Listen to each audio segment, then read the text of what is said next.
Welcome back, ladies and gentlemen. Today I am going to discuss what I got wrong in my video about the coronavirus and what I still stand by even now.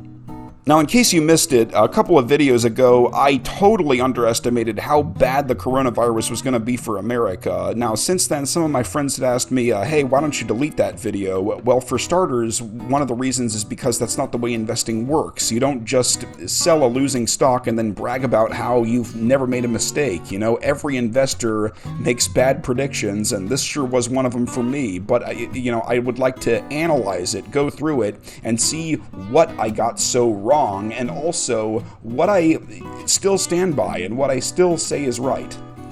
So one of the major things I stand by is that the stock market will be ultimately unaffected in the long run.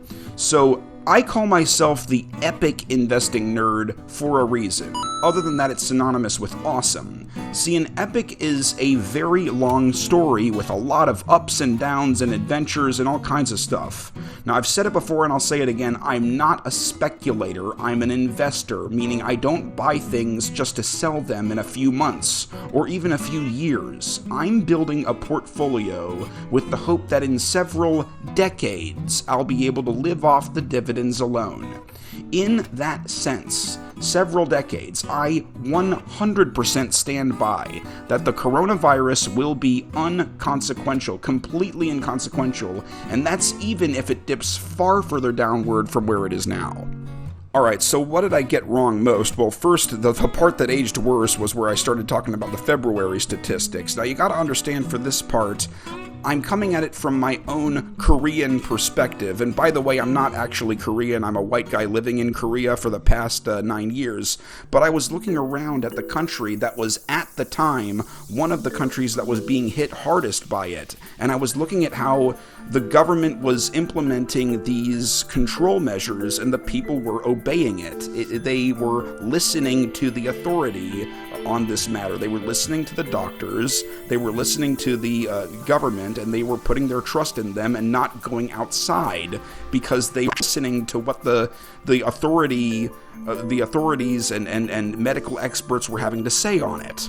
And they were setting up all these stations, hand-washing stations, and people were staying inside. Businesses were closed of their own accord. There didn't even need to be any house arrest or quarantine or nothing. The government was saying for people to do this, experts were saying for people to do this, and the people were doing it.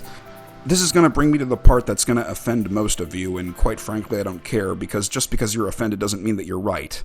Americans, I underestimated how deadly this was going to be in America, because American stupid is a special breed of stupid. Now, I can already hear some of you saying, hey, nerd, I'm an American, and I'm not talking about you. I'm talking about American idiots.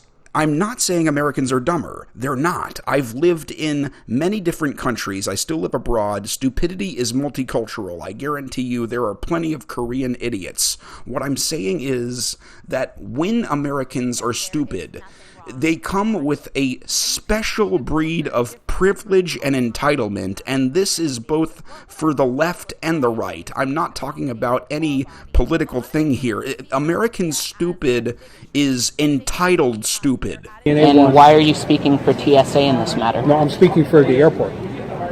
How do you represent the airport? Okay, it says Port of Portland Police. I assume that's Correct. City of Portland? Port of Portland. Okay, what's that? You're standing in it. Okay, so you have The authority to remove you if you are not willing to go through screening. You don't have the authority to remove me. No, I do. No, you don't. That would be assault. No, it wouldn't be assault. Yes, It would it is. I'm in a public place. I'm telling you, I'm giving you a lawful order as a police officer that you have to leave. Well, I don't recognize that authority.